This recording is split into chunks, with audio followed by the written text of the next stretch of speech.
নমস্কাৰ আৰম্ভ কৰিছো ফাইনেল ৰিপৰ্ট মহানগৰী আদাবাৰীত এক ভয়ংকৰ অগ্নিকাণ্ডৰ সূত্ৰপাত এখন ব্যৱসায়িক প্ৰতিষ্ঠানত লাগে জুইত ভস্মীভূত হ'ল প্ৰতিষ্ঠানখনৰ প্ৰথমটো মহলা অগ্নি নিৰ্বাপক বাহিনীয়ে নিৰ্বাপন কৰিছে এই জুই এঘণ্টা জোৰা প্ৰচেষ্টাৰ অন্তত জুই নিৰ্বাপন কৰা হয় ভয়ংকৰ বিপদৰ পৰা কথপি ৰক্ষা পৰিল আদাবাৰী অঞ্চল মহানগৰী আদাবাৰীৰ দৃশ্য দেখুৱাইছো ভয়ংকৰ এক অগ্নিকাণ্ডৰ সূত্ৰপাত হৈছিল এখন ব্যৱসায়িক প্ৰতিষ্ঠানত এই জুই সূত্ৰপাত হয় জুইত ভস্মীভূত হৈছে ব্যৱসায়িক প্ৰতিষ্ঠানখনৰ প্ৰথমটো মহলা পৰৱৰ্তী সময়ত অগ্নি নিৰ্বাপক বাহিনীৰ গাড়ী আহি জুই নিৰ্বাপন কৰা হয় আৰু এঘণ্টাৰো অধিক সময় প্ৰচেষ্টাৰ অন্তত এই জুই নিৰ্বাপন কৰা হয় ভয়ংকৰ বিপদৰ পৰা ৰক্ষা পৰিছে আদাবাৰী অঞ্চল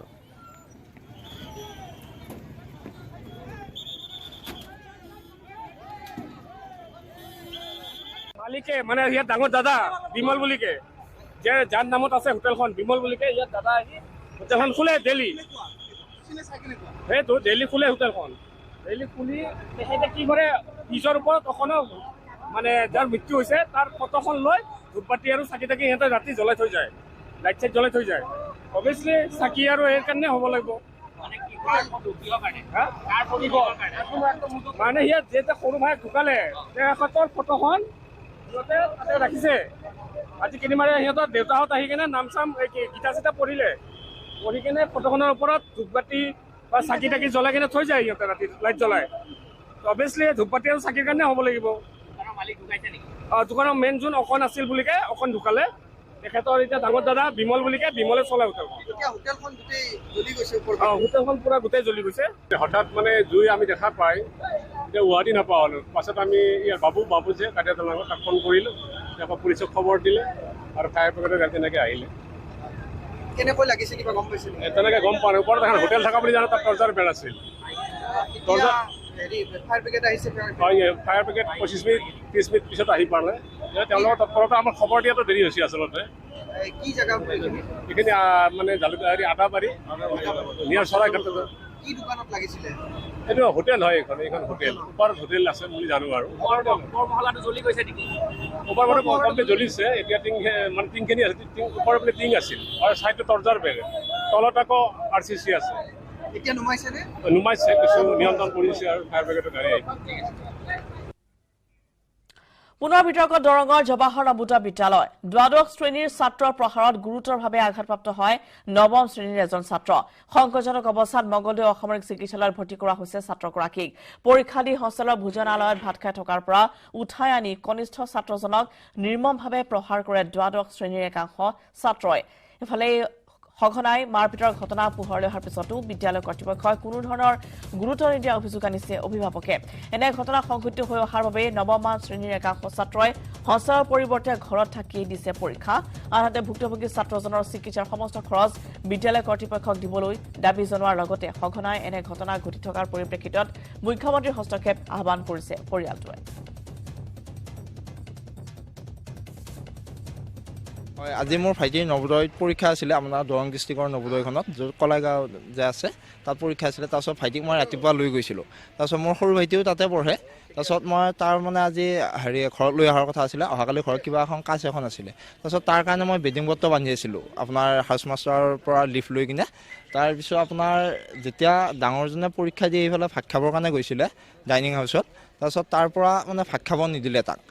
তাৰপিছত তাক আপোনাৰ ল'ৰাজনক মানে কাঁহীৰে মাৰি অনা বুলি কৈছে মই সেইটো দেখা নাই আপোনাৰ যেতিয়া তাৰ ৰুমত সোমাই এইফালে মাৰি আছিলে তেতিয়া মই গৈ পেলাই পাইছোঁ তাৰপিছত সেইখিনি সময়ত তাৰমানে তাৰ একদম চেঞ্চলেছ অৱস্থাটো তাক মাৰি আছে মানে তেতিয়ালৈকে মাৰিব আশাৰে নাই সিহঁতে আৰু যেতিয়া মই গৈছোঁ মোক সোমাই পেলাই সিহঁতে দুখন ছাইডৰ পৰা দৰ্জা মাৰি দি কিনে মোক আহি পেলাই গলত ধৰি পেলাই পিছৰ পৰা গোটেইকেইজনে মোক হেঁচা মাৰি ধৰিছে মাৰিবৰ কাৰণে তাৰপিছত মই মানে বহুত চিঞৰ বাখৰ কৰাত মানে হাউচ মাষ্টাৰ গৈ পিছে হাউচ মাষ্টাৰ গৈ পোৱাত মানে গোটেই হেৰি কৰাৰ পিছত আপোনাৰ ক্লাছ 12ৰ যিখিনি ল'ৰা আছিলে গোটেইখিনি পলাইছে তাৰ পৰা আৰু সি বহুত বেয়াকৈ তাৰমানে আঘাত পাইছে আপোনাৰ ওঠত চিলাই পৰিছে এটা তাৰপিছত আপোনাৰ ইয়াত কান্ধত দুখ পাইছে তাৰপিছত পিঠিত বহুত বেয়াকৈ দুখ পাইছে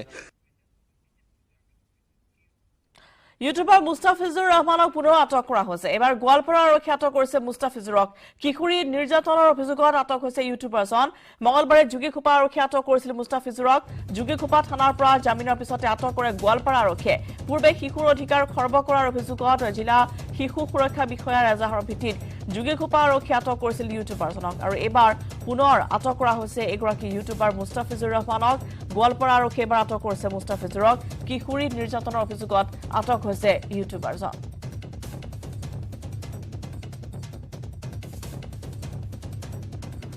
দীৰ্ঘদিন ধৰি কিছুমান শিশুৰ ওপৰত তেওঁ মানে কিছুমান কণ্টেণ্ট বনাই থাকে আৰু যিবোৰ কণ্টেণ্ট হয়তো সমাজৰ কাৰণে এটা বেয়া এটা বাৰ্তা গুচি যায় যেনেকুৱা তাত ছেক্সুৱেল এক্টিভিটিছ থাকে তাত কিছুমান ৱেপনছ তেখেতে ব্যৱহাৰ কৰে লগতে শিশুক নিৰ্যাতন কৰা কিছুমান তেনেকুৱা ধৰণৰ চিন তাত দেখুৱায় আচলতে সমাজৰ কাৰণে এয়া এক বহুত এটা ভুল বাৰ্তা এটা যায় সমাজৰ কাৰণে আৰু আজি আমি দিনৰ ভাগত আচলতে আমাৰ গোৱালপাৰা যি চাইল্ড প্ৰটেকশ্যন অফিচাৰ আছে কিছুদিন আগতে আমি তেখেতৰ লগত কথা পাতিছিলোঁ যে এওঁলোকৰ বিৰুদ্ধে এখন অভিযোগ আছিল তেওঁৰ যিগৰাকী ইউটিউবাৰ মুস্তাফিজুৰ ৰহমান তেখেতৰ বিৰুদ্ধে এখন অভিযোগ এটা আছিল যে চকজ তেখেতক জাৰি কৰিছিলে আৰু হয়তো আজি তাৰিখত তেখেতে ৰিপ্লাই দিছেনে নাই মই ভালকৈ নাজানো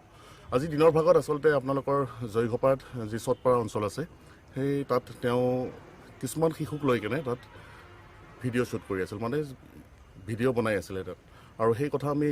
উমান পাই কিনে আমি আপোনালোকৰ যে জয়ঘোপা থানাত মই আহি কিনে মই ইয়াত আৰক্ষীক মই এই কথা অৱগত কৰাওঁ আৰু এই অৱগত কৰাৰ পিছত তেখেতে তৎকালীনভাৱে তাত গৈ উপস্থিত হয় আৰু সেই যেতিয়া ভিডিঅ' বনাই থকা অৱস্থাত তেখেতে সেই ইউটিউবাৰগৰাকীক আটক কৰি লৈ আহে এক ব্ৰেকিং নিউজ লখিমপুৰৰ বিহপুৰীয়া ডকাইতৰ সন্ত্ৰাস দুৰ্বৃত্তৰ ব্যৱসায়ীৰ পৰা কাঢ়ি নিলে 2 লাখ কোটি টকা ঘটনা গাব দিয়াৰ চেষ্টা চলাইছে আৰক্ষীয়ে জনাইছে লখিমপুৰৰ বিহপুৰীয়াত এক সন্ত্ৰাস ডকাইতৰ সন্ত্ৰাস বুলি জানিব পৰা গৈছে দুৰ্বৃত্তৰ ব্যৱসায়ীৰ পৰা কাঢ়ি নিলে 2 লাখ কোটি টকা এই সমগ্ৰ ঘটনা গাব দিয়াৰ চেষ্টা আৰক্ষীৰ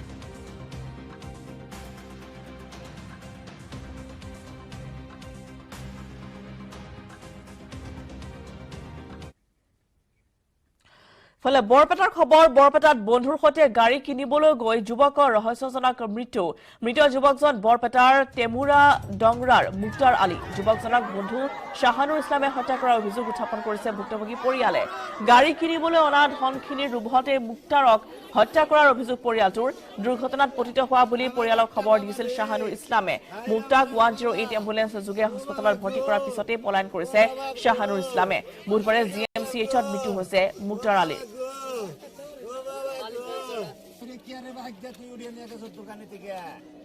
তুই জল্লা দোলনে গাল উড়িয়ে নিয়ে গেলি হ্যাঁ হাই রে ও বাবা গো তুই নিয়ে নিয়ে মারলি এমনি করে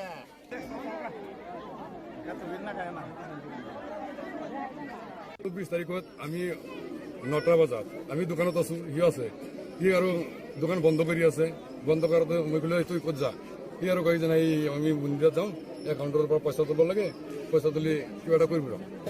আগ মন্দিৰ চাইবুল ইছলাম সি আহি গাড়ী তুলি লৈ গ'ল সন্ধিয়া এই 3টা বজাত তাক ফোন কৰিছো যে মুক্তালি তুই ক'ত আছ আমি একাউণ্টত আছো যে তুই আহি দোকান খোল সি কৈ কিনে আহি আছো ৰ'ব তাৰপিছত এই 6টাৰ আগতে আমি শুনা পালো যে এক্সিডেণ্ট জগত এই নাৰেংগীত তাৰপিছত জনা পাইছো নাৰেংগীত নহয় পাঠশালাত এনেকুৱা হোৱাৰ পিছত আমাৰ পৰা গাঁৱৰ পৰা মানুহ পঠাই দিলোঁ তাৰপিছত গ'ল যাই সি যেনেকুৱা হৈছে তাতে এক্সিডেণ্ট বুলি কৈছে সেইটো এক্সিডেণ্ট নাই সেইটো পৰিকল্পিতভাৱে সি তাতে পইচা ল'ব সিহঁতক কৰিছে মাৰ্ডাৰ কৰিছে আমি 100% কনফাৰ্ম যে সি মাৰ্ডাৰ নহয় এনেকুৱা নহ'ব যিকোনো যি 4টা ল'ৰা অহাৰ লগত যদি আহি আছে যাই আছে আমি সিহঁতক সন্ধ্যা আগৰ পৰা কৰি আছো সি চানুৰে আছে চানুৰে সুধিলে সিটো সুস্থ আছিল চানুৰে সুধিলে সি কয় যে আমি একো নাজানো আৰু চানুৰে মেডিকেলৰ পৰা ওলাই আহিছে খবৰৰ আছে ফাইনেল ৰিপৰ্টৰ লুচিটি বাণিজ্যিক বিৰতি কেৱল ষ্ট্ৰং নহয়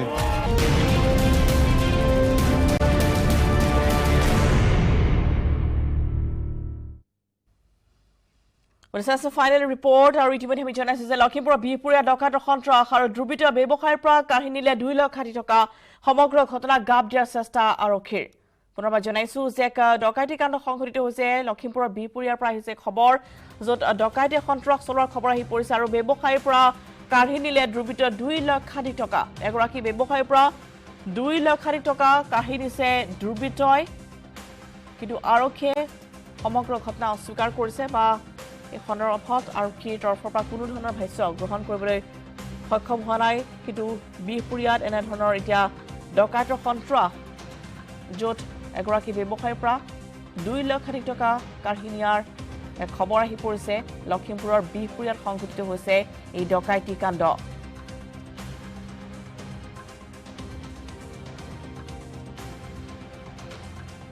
আৰু সমগ্ৰ ঘটনাক লৈ আৰক্ষীৰ তদন্ত অব্যাহত আছে যদিও এতিয়ালৈকে এই ঘটনাক কিন্তু গাপ দিয়াৰ চেষ্টা চলালে আৰক্ষীয়ে সমগ্ৰ ঘটনাত কোন ডকাইত জড়িত হৈ পৰিছিল বা তেওঁলোকৰ হাতত কোনো ধৰণৰ মাৰণাস্ত্ৰ আছিল নেকি বা কিহত আহিছিল এই ডকাইতৰ দলটো এয়া এজনীয়া আছিল নে এই ডকাইতৰ দল কেইজন লোক জড়িত হৈ আছিল সমগ্ৰ ঘটনা নিশ্চয়কৈ আৰক্ষীৰ অনুসন্ধানত পোহৰে আহিব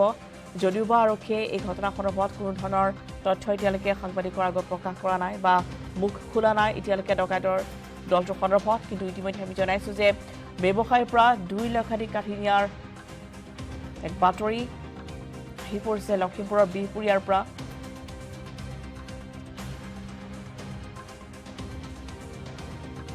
য'ত ডকাইতৰ সন্ত্ৰাস এতিয়া দেখিবলৈ পোৱা গৈছে লখিমপুৰৰ বিহপুৰীয়াত এগৰাকী ব্যৱসায়ীৰ পৰা ডকাইতে লুটি নিলে 2 লক্ষাধিক টকা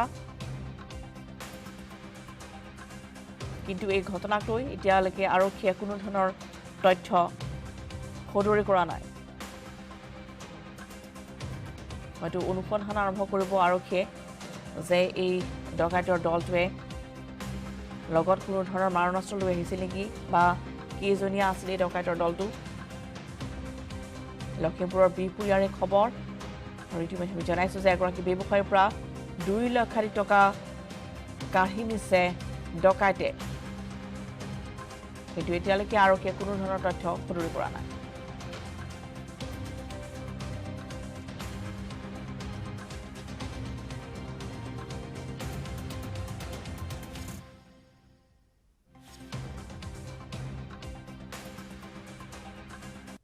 আৰু দেখিবলৈ পোৱা গৈছে যে এনেধৰণৰ ডকাইতৰ সন্ত্ৰাস এতিয়া ৰাজ্যখনত বৃদ্ধি পাবলৈ ধৰিছে য'ত দিন দুপৰতে বহু ধৰণৰ ঘটনা ইতিমধ্যে ৰাজ্যখনত সংঘটিত হৈ আহিছে য'ত এনেদৰে মাৰণাস্ত্ৰসমূহ তেওঁলোকে হাতত লৈ এতিয়াও মুকলি আকাশৰ তলত বিচৰণ কৰি থাকে বা উদ্যত মাৰণাস্ত্ৰ হাতত লৈ বহু লোকৰ পৰা ধন সোণ বা বেংকত জমা থবলৈ নিয়া ধনলৈ উঠা হয় ডকাইতৰ দলে বা সেইসমূহৰ অনুসন্ধানত আৰক্ষীয়ে অভিযান অব্যাহত ৰাখে কিন্তু এই ডকাইতৰ দলটোৰ সন্দৰ্ভত কোনো ধৰণৰ তথ্য এতিয়ালৈকে আৰক্ষীয়ে সদৰি কৰা নাই যদিও কি তথ্য পোহৰলৈ আহিছে আমি অধিক জানিম আমাৰ লখিমপুৰলৈ গৈছোঁ পোনপটীয়াকৈ সজীৱ লাহন আছে আমাৰ সৈতে সংযুক্ত হৈ সজীৱ এক ডকাইতিৰ খবৰ আহি পৰিছে বিহপুৰীয়াৰ পৰা সজীৱ কি অধিক তথ্য আপুনি লাভ কৰিছে চাওক ৰশ্মিতা ডাঙৰ কথাটো এইটোৱে যে আৰক্ষীয়ে কথাটো গাপ দিবলৈ যত্ন কৰিছে আমি আৰক্ষীক প্ৰথমে প্ৰশ্ন কৰিছিলো যে ডকাইতি ঘটনা সন্দৰ্ভত ক'ত কেনেধৰণে তদন্ত প্ৰক্ৰিয়া আগবঢ়াইছে বা ডকাইত বিচৰাৰ ক্ষেত্ৰত কেনেকুৱা ধৰণৰ পদক্ষেপ লৈছে সেই কথাটো কিন্তু একেষাৰে বিহপুৰীয়া আৰক্ষীৰ যিগৰাকী ভাৰপ্ৰাপ্ত বিষয়া তেখেতে কিন্তু কথাটো গাপ দিয়াৰ যত্ন কৰিছে তেখেতে কথাটো এৰাই চলিছে যেন ডকাইতি কেছ হোৱাই নাই বা ডকাইতিৰ দৰে ঘটনা সংঘটিত হোৱা নাই কিন্তু মই যি স্থানত উপস্থিত আছো এই স্থানত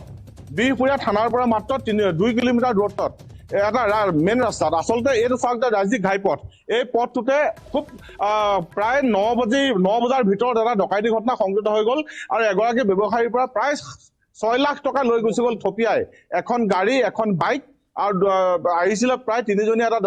ডকাইতৰ দল সেই ডকাইতৰ দলটো কাঢ়িলৈ গুচি গ'ল সমগ্ৰ ঘটনাটো কিন্তু আৰক্ষীয়ে ৰহস্যজনকভাৱে গাপ দিয়া যত্ন কৰিছে আৰু তাৰ বিপৰীতে এতিয়ালৈকে কোনো ধৰণৰ সংসূত্ৰ বাহিৰ কৰিবলৈ সক্ষম হোৱা নাই মোৰ লগত প্ৰত্যক্ষদৰ্শী আছে ৰশ্মিতা চাওক মোৰ লগত প্ৰত্যক্ষদৰ্শী আছে এজন এই স্থানৰ এজন ব্যৱসায়ী মই আপোনাৰ ওচৰলৈ আহিছো ওচৰলৈ আহক আপুনি কি দেখিছিলে সময় 8 বাজিছে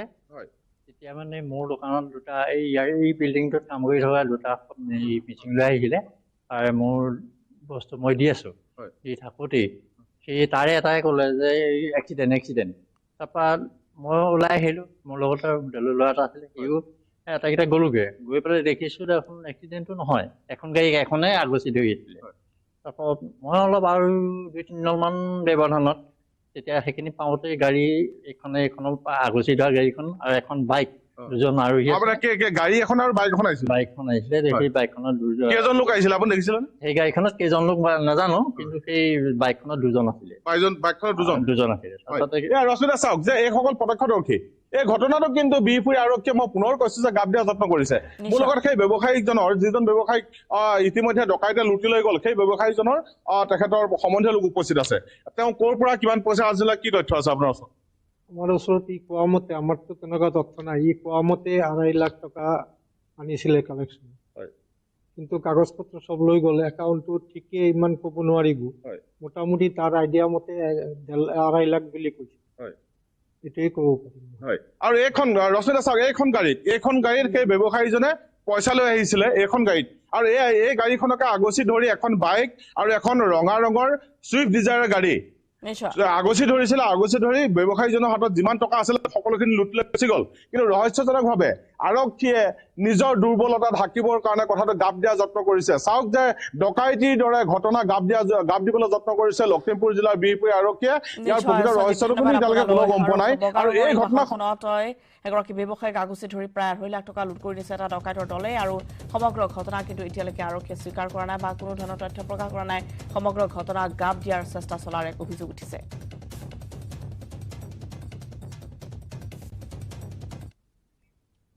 হেলিকপ্টাৰত উঠিল গুৱাহাটী উন্নয়ন মন্ত্ৰী লক্ষ্য বানমুক্ত গুৱাহাটীৰ চিন্তা কিন্তু মন্ত্ৰীয়ে হেলিকপ্টাৰৰ পৰা নমাৰ পিছতো ভাল খবৰ নাপালে গুৱাহাটীবাসী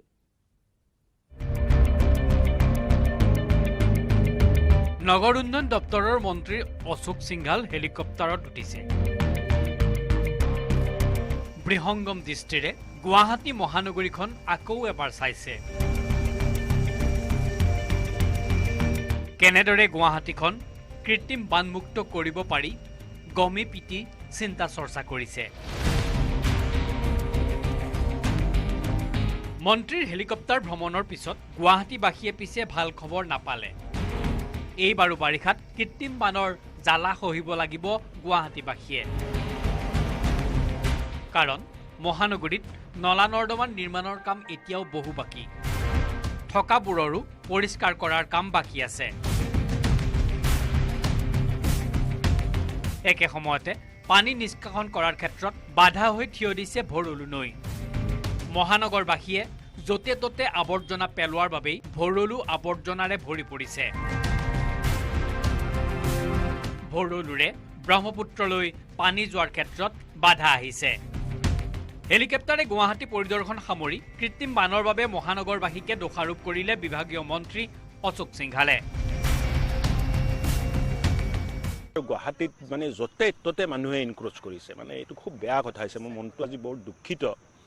নদী নৰ্দমা মানে গোটেইটো বেদখল কৰি আজি কৃত্ৰিম বানপানীৰ সৃষ্টি কৰিলে কৃত্ৰিম বানপানীটো নিজে নিজে হোৱা নাই গুৱাহাটীবাসী কৃত্ৰিম বানৰ পৰা পৰিত্ৰাণ পাবলৈ হলে নিজে সচেতন হ'ব লাগিব হাত জোৰ কৰি নলা নৰ্দমাত আৱৰ্জনা নেপেলাবলৈ আহ্বান জনালে অশোক সিংঘালে লগতে ক'লে এইবাৰৰ পৰা এনে লোকৰ বিৰুদ্ধে কঠোৰ হ'ব বিভাগ কৃত্ৰিম বানপানীৰ পৰা মুক্ত হ'ব যেতিয়া আমি গোটেই নলা নৰ্দমাবোৰ খুলি দিম অকল বিভাগে গুৱাহাটীক কৃত্ৰিম বানপানীৰ পৰা মুক্ত কৰিব নোৱাৰে একবাৰ আমি চাফা কৰি দিলোঁ আকৌ 6 মাহত যদি পেলাই পুতি দিয়ে তেতিয়া কি হ'ব লাহে লাহে কঠোৰো হ'ম এতিয়া হাত জোৰ কৰি ৰিকুৱেষ্ট কৰি আছোঁ লাহে লাহে কঠোৰো হ'ব লাগিব যেতিয়া নামানিব তেতিয়াতো আইনগত ব্যৱস্থা আছে জৰিমনা আছে এইখিনি আমি লোৱাৰ ব্যৱস্থা কৰিম গুৱাহাটীৰ বাকী থকা নলা নৰ্দমা নিৰ্মাণ তথা পৰিষ্কৰণৰ কাম সম্পূৰ্ণ হ'লেহে ৰোধ হ'ব মহানগৰীৰ কৃত্ৰিম বান ইনক্ৰোচমেণ্ট থাকিলে পানী যোৱাৰ কোনো ব্যৱস্থা নাথাকে আমাৰ চহৰখনক ভাল ৰখা দায়িত্ব আমাৰ বিভাগৰ তৰফৰ পৰা আমি ৰিকুৱেষ্ট কৰিম ৰাজহ বিভাগক যে য'ত য'ত ইনক্ৰোচমেণ্টৰ কাৰণে পানী যোৱাত অসুবিধা হয় এইবিলাক খুলি দিব লাগে লক্ষণীয়ভাৱে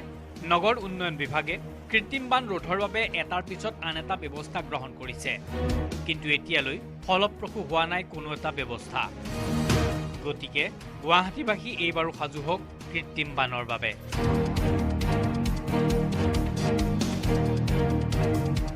হীৰকজ্যোতি মালেকাৰ report news 18 Assam north east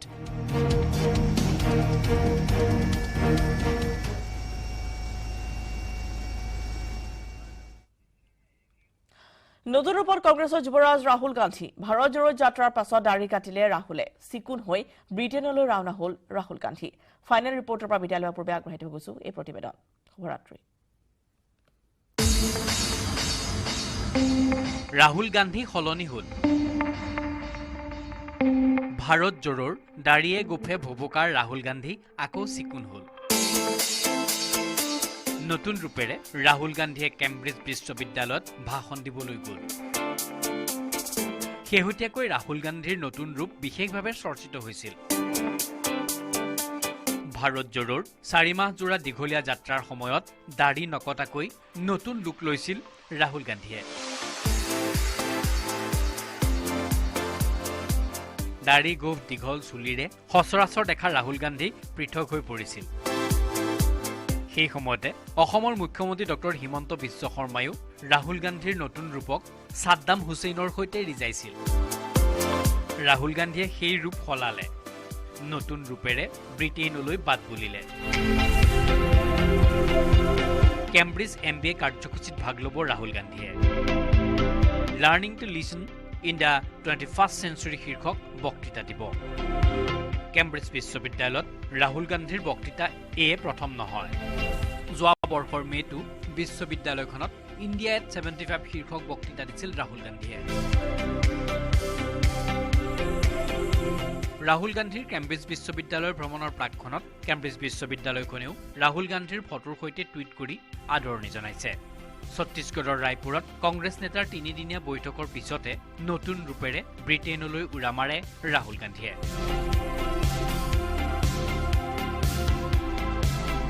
news desk report, news 18 Assam north east.